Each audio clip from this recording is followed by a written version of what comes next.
आदरणीय अध्यक्ष महोदय,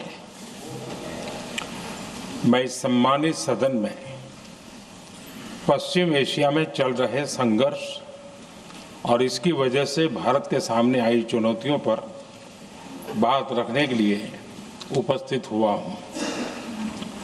इस समय पश्चिमी एशिया की हालत चिंताजनक है। बीते 2-3 हफ्तों में जयशंकर जी ने और हरदीप पुरी जी ने इस विषय पर सदन को जरूरी जानकारी दी है। अब इस संकट को 3 सप्ताह से ज्यादा हो रहा है। इसका पूरे विश्व की अर्थव्यवस्था पर, लोगों के जीवन पर बहुत ही विपरीत असर हो रहा है। इसलिए पूरी दुनिया इस संकट के जल्द से जल्द समाधान के लिए सभी पक्षों से आग्रह भी कर रही है। अध्यक्ष महोदय, भारत के सामने भी इस युद्ध ने अप्रत्याशित चुनौतियां खड़ी कर दी हैं। ये चुनौतियां आर्थिक भी हैं, नेशनल सिक्योरिटी से जुड़ी भी हैं और मानवीय भी है।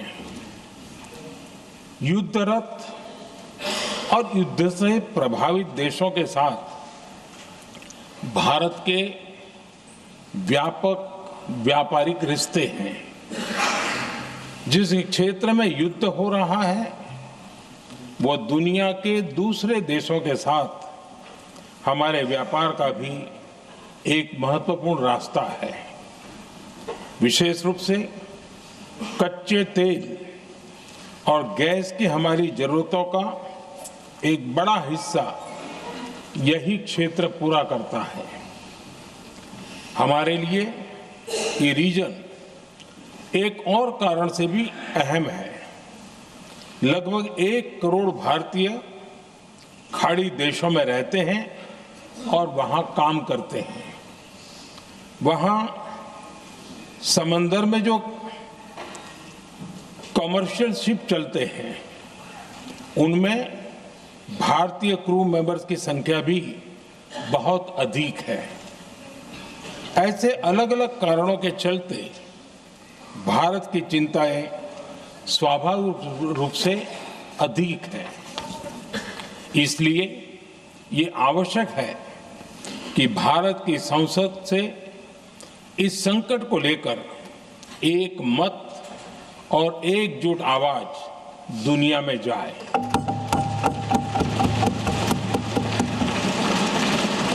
अध्यक्ष जी, जब से ये युद्ध शुरू हुआ है तब से ही प्रभावित देशों में हर भारतीय को जरूरी मदद दी जा रही है।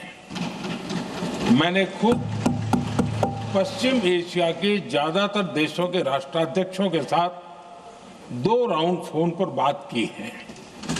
सभी ने भारतीयों की सुरक्षा का पूरा आश्वासन दिया है। दुर्भाग्य से इस दौरान कुछ लोगों की दुखद मृत्यु हुई है और कुछ घायल हुए हैं।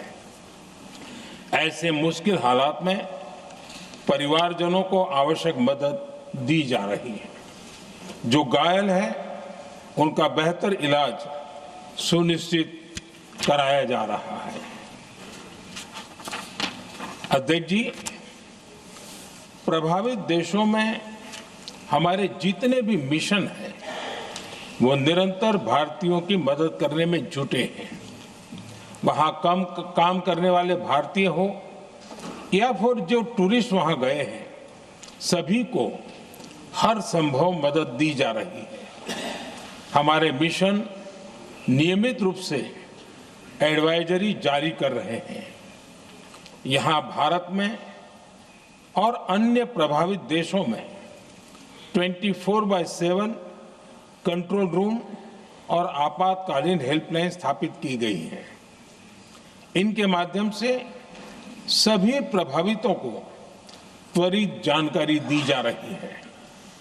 अध्यक्ष जी, संकट की स्थिति में देश विदेश में भारतीयों की सुरक्षा हमारी बहुत बड़ी प्राथमिकता रही है। युद्ध शुरू होने के बाद से लेकर अब तक 3,75,000 से अधिक भारतीय सुरक्षित भारत लौट चुके हैं। ईरान से ही अभी तक लगभग 1,000 भारतीय सुरक्षित वापस लौटे हैं। इनमें 700 से अधिक मेडिकल की पढ़ाई करने वाले युवा हैं। खाड़ी देशों में भारतीय स्कूलों में हजारों विद्यार्थी पढ़ते हैं। सीबीएसई ने ऐसे सभी भारतीय स्कूलों में होने वाली कक्षा 10वीं और 12वीं की निर्धारित परीक्षाओं को रद्द कर दिया है। इन बच्चों की पढ़ाई निर्बाध चलती रहे, इसके लिए सीबीएसई उचित कदम उठा रही है। यानी सरकार संवेदनशील भी है, सतर्क भी है और हर सहायता के लिए तत्पर भी है। माननीय अध्यक्ष जी, भारत में बड़ी मात्रा में कच्चा तेल, गैस और फर्टिलाइजर जैसी अनेक जरूरी चीजें हॉर्मुज स्ट्रेट के रास्ते से आती हैं। युद्ध के बाद से ही हॉर्मुज स्ट्रेट में जहाजों का आना जाना बहुत चुनौतीपूर्ण हो गया है। बावजूद इसके हमारी सरकार का ये प्रयास रहा है कि पेट्रोल, डीजल और गैस की सप्लाई बहुत ज्यादा प्रभावित न हो। देश के सामान्य परिवारों को परेशानी भी कम से कम हो, इस पर हमारा फोकस रहा है। हम सभी जानते हैं, देश अपनी जरूरत की 60% एलपीजी आयात करता है। इसकी सप्लाई में अनिश्चितता के कारण सरकार ने एलपीजी के डोमेस्टिक उपयोग को प्राथमिकता दी है। साथ ही एलपीजी के देश में ही उत्पादन को भी बढ़ाया जा रहा है। पेट्रोल, डीजल की सप्लाई पूरे देश में सुचारू रूप से होती रहे, इस पर भी लगातार काम किया गया है। अध्यक्ष जी, आज की इन परिस्थितियों में एनर्जी सिक्योरिटी को लेकर बीते एक दशक में उठाए गए कदम और भी प्रासंगिक हो गए हैं। भारत ने बीते 11 वर्षों में अपनी एनर्जी इंपोर्ट का डाइवर्सिफिकेशन किया है। पहले क्रूड ऑयल, एलएनजी, एलपीजी ऐसी एनर्जी जरूरतों के लिए 27 देशों से इंपोर्ट किया जाता था। वहीं आज भारत 41 देशों से एनर्जी इंपोर्ट करता है। अध्यक्ष जी, बीते दशक में भारत ने संकट के ऐसे ही समय के लिए कच्चे तेल के भंडारण को भी प्राथमिकता दी है। आज भारत के पास 53 लाख मीट्रिक टन से अधिक का स्ट्रेटेजिक पेट्रोलियम रिजर्व है और 65 लाख मीट्रिक टन से अधिक के रिजर्व की व्यवस्था पर देश काम कर रहा है। हमारी तेल कंपनियों के पास जो रिजर्व रहता है वो अलग है। बीते 11 वर्षों में हमारी रिफाइनिंग कैपेसिटी में भी उल्लेखनीय वृद्धि हुई है। अध्यक्ष जी, सरकार अलग अलग देशों के सप्लायर्स के साथ भी लगातार संपर्क में है। प्रयास ये है कि जहां से संभव हो वहां से तेल और गैस की सप्लाई होती रहे। भारत सरकार गल्फ और आसपास के शिपिंग रूट्स पर निरंतर नजर बनाए हुए है। हमारा प्रयास है कि तेल हो, गैस हो, फर्टिलाइजर हो, ऐसे हर जरूरी सामान से जुड़े जहाज भारत तक सुरक्षित पहुंचे। हम अपने सभी वैश्विक सहयोगियों के साथ निरंतर संवाद कर रहे हैं ताकि हमारे मैरीटाइम कॉरिडोर सुरक्षित रहे। ऐसे प्रयासों के कारण बीते दिनों हॉर्मुज स्ट्रेट में फंसे हमारे कई जहाज भारत आए भी हैं। अध्यक्ष जी, संकट के इस समय में देश की एक और तैयारी भी बहुत काम आ रही है। पिछले 10-11 साल में इथेनॉल के उत्पादन और उसकी ब्लेंडिंग पर अभूतपूर्व काम हुआ है। एक दशक पहले तक देश में सिर्फ 1-1.5% इथेनॉल ब्लेंडिंग कैपेसिटी थी। आज हम पेट्रोल में 20% इथेनॉल ब्लेंडिंग के करीब पहुंच रहे हैं। इसके कारण प्रति वर्ष करीब 4.5 करोड़ बैरल कम ऑयल इंपोर्ट करना पड़ रहा है। ऐसे ही रेलवे के बिजलीकरण से भी बहुत बड़ा फायदा हो रहा है। अगर रेलवे का इतना बिजलीकरण न होता तो हर साल करीब 180 करोड़ लीटर डीजल अतिरिक्त लगता। ऐसे ही हमने मेट्रो का नेटवर्क बढ़ाया है। 2014 में जहां देश में मेट्रो नेटवर्क 250 किलोमीटर से भी कम था, आज ये बढ़कर करीब 1100 किलोमीटर हो गया है। हमने इलेक्ट्रिक मोबिलिटी पर बहुत अधिक बल दिया। केंद्र सरकार ने राज्यों को 15,000 इलेक्ट्रिक बसें चलाने के लिए दी हैं। आज जिस स्केल पर वैकल्पिक ईंधन पर काम हो रहा है, उससे भारत का भविष्य और सुरक्षित होगा।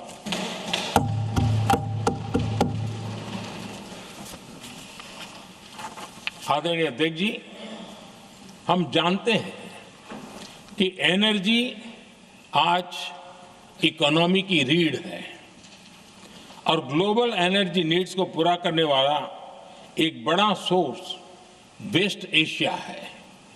स्वाभाविक है कि दुनिया भर की अर्थव्यवस्था वर्तमान संकट से प्रभावित हो रही है और भारत पर इसका कम से कम दुष्प्रभाव हो, इसके लिए निरंतर प्रयास किए जा रहे हैं।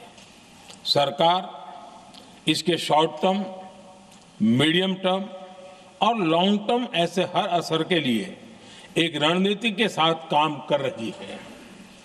आज भारत की इकोनॉमी के फंडामेंटल्स मजबूत है।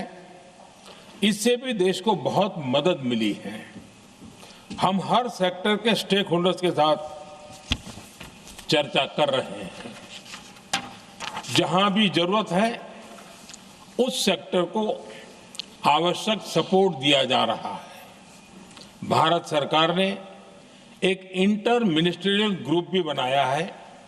ये ग्रुप हर रोज मिलता है और हमारे इंपोर्ट एक्सपोर्ट में आने वाली हर दिक्कत का आकलन करता है और ये ग्रुप आवश्यक समाधान पर भी निरंतर काम करता है।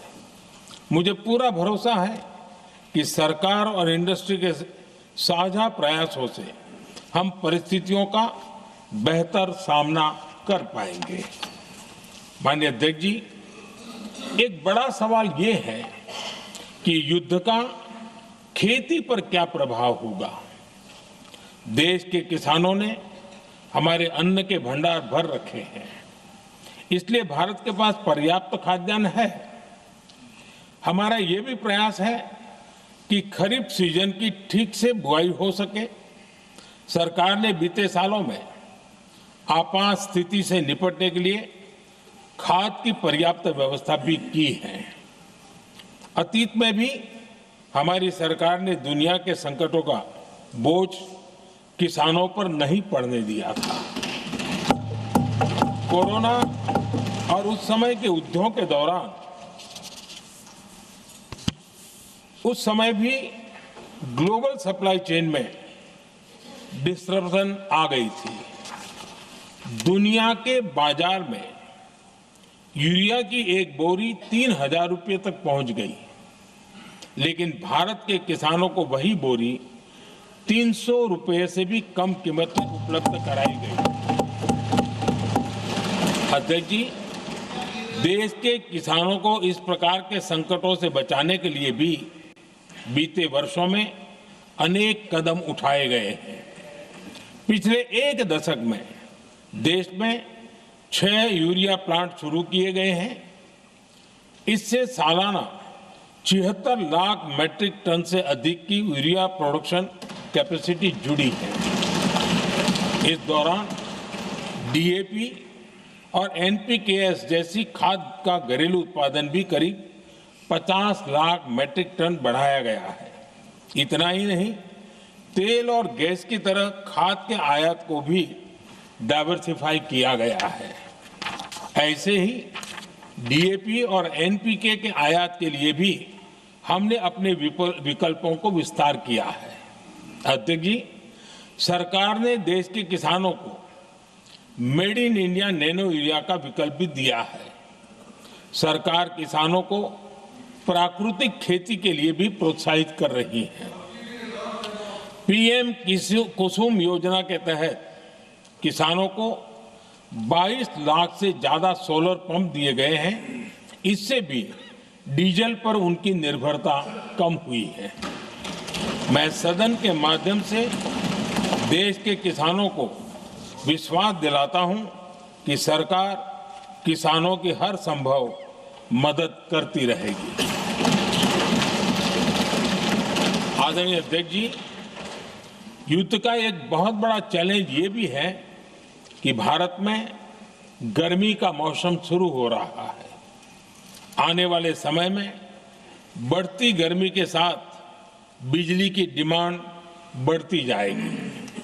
फिलहाल देश के सभी पावर प्लांट्स के पर्याप्त कोल स्टॉक्स उपलब्ध है। भारत ने लगातार दूसरे साल 100 करोड़ टन कोयला उत्पादन करने का रिकॉर्ड बनाया है। पावर जनरेशन से लेकर पावर सप्लाई तक के हमारे सभी सिस्टम की निरंतर मॉनिटरिंग भी की जा रही है और सरकार की तैयारियां उसको रिन्यूएबल एनर्जी से भी मदद मिली है। बीते दशक में रिन्यूएबल एनर्जी की तरफ देश ने बड़े कदम उठाए हैं। आज हमारी total install power generation capacity का आधा हिस्सा रिन्यूएबल सोर्स से आता है। हमारी कुल रिन्यूएबल क्षमता आज 250 गीगावाट के ऐतिहासिक आंकड़े को पार कर गई है। बीते 11 वर्षों में देश ने अपनी सोलर पावर कैपेसिटी करीब 3 गीगावाट से बढ़ाकर 140 गीगावाट तक पहुंचाई है। बीते वर्षों में देश में करीब 40 लाख रूफटॉप सोलर लगे हैं। इसमें पीएम सूर्यघर मुफ्त बिजली योजना से भी लोगों को काफी मदद मिली है। गोवर्धन योजना के तहत देश में आज 200 कॉम्प्रेस्ड बायोगैस प्लांट भी काम करना शुरू कर चुके हैं। ये सारे प्रयास आज देश के बहुत काम आ रहे हैं। सरकार ने भविष्य की तैयारी और बढ़ाते हुए शांति एक्ट माध्यम से देश में न्यूक्लियर एनर्जी के उत्पादन को भी प्रोत्साहित किया है। कुछ ही दिन पहले small hydro power development scheme को भी हरी झंडी दी गई है, जिससे अगले 5 वर्षों में 1500 मेगावाट नई हाइड्रो पावर कैपेसिटी जोड़ी जाएगी। आदरणीय अध्यक्ष जी, जहां तक डिप्लोमेसी की बात है, भारत की भूमिका स्पष्ट है। शुरुआत से ही हमने इस संघर्ष को लेकर अपनी गहरी चिंता व्यक्त की है। मैंने स्वयं भी पश्चिम एशिया की सभी संबंधित नेताओं से बातचीत की है। मैंने सभी से तनाव को कम करने और इस संघर्ष को खत्म करने का आग्रह किया है। भारत ने नागरिकों, एनर्जी और ट्रांसपोर्ट से जुड़े इंफ्रास्ट्रक्चर पर हमलों का विरोध किया है। कमर्शियल जहाजों पर हमला और हॉर्मुज स्ट्रेट जैसे अंतर्राष्ट्रीय जलमार्ग में रुकावट अस्वीकार्य है। भारत डिप्लोमेसी के जरिए युद्ध के इस माहौल में भी भारतीय जहाजों के सुरक्षित आवागमन के लिए निरंतर प्रयास कर रहा है। अध्यक्ष महोदय, भारत हमेशा से ही मानवता के हित में और शांति के पक्ष में अपनी आवाज उठाता रहा है। मैं फिर कहूंगा कि बातचीत और कूटनीति ही इस समस्या का समाधान है। हमारे हर प्रयास तनाव को कम करने, इस संघर्ष को समाप्त करने के लिए है। इस युद्ध में किसी के भी जीवन पर संकट मानवता के हित में नहीं है। इसलिए भारत का प्रयास सभी पक्षों को जल्द से जल्द शांतिपूर्ण समाधान के लिए प्रोत्साहित करने का है। अध्यक्ष जी, जब ऐसे संकट आते हैं तो कुछ तत्व इसका गलत फायदा उठाने की कोशिश भी करते हैं। इसलिए कानून व्यवस्था सुनिश्चित करने वाली सभी एजेंसियों को अलर्ट पर रखा गया है। कोस्टल सिक्योरिटी हो, बॉर्डर सिक्योरिटी हो, साइबर सिक्योरिटी हो, स्ट्रेटेजिक इंस्टॉलेशंस हो, सबकी सुरक्षा को और मजबूत किया जा रहा है। अध्यक्ष जी, इस युद्ध के कारण दुनिया में जो कठिन हालात बने हैं, उनका प्रभाव लंबे समय तक बने रहने की आशंका है। इसलिए हमें तैयार रहना होगा, हमें एकजुट रहना होगा।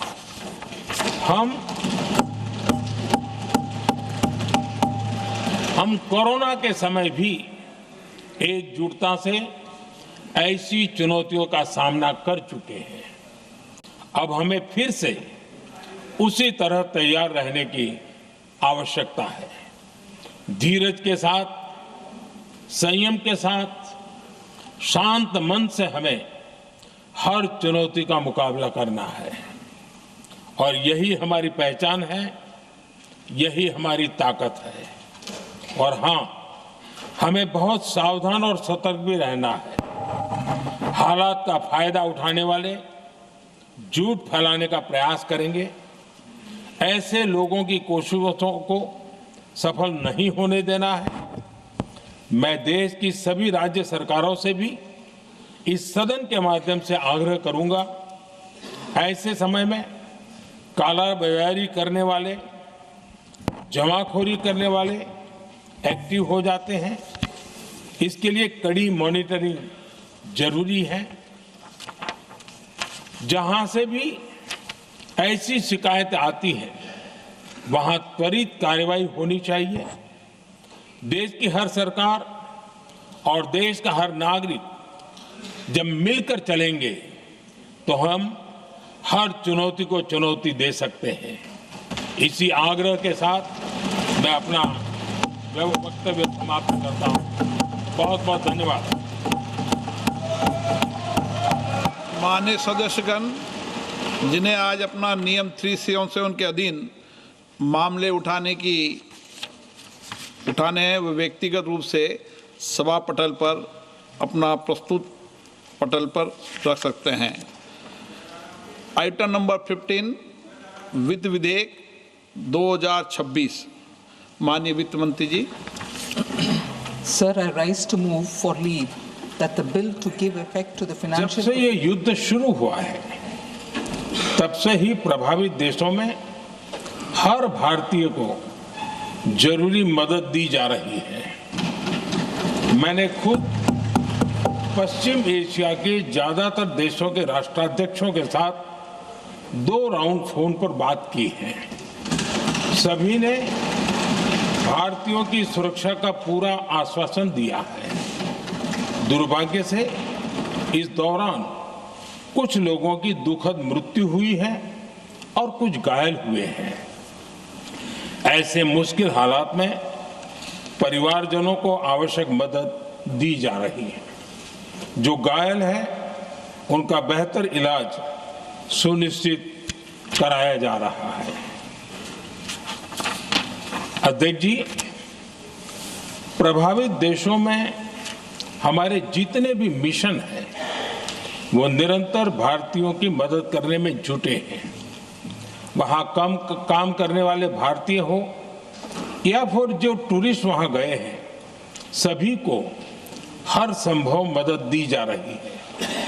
हमारे मिशन नियमित रूप से एडवाइजरी जारी कर रहे हैं।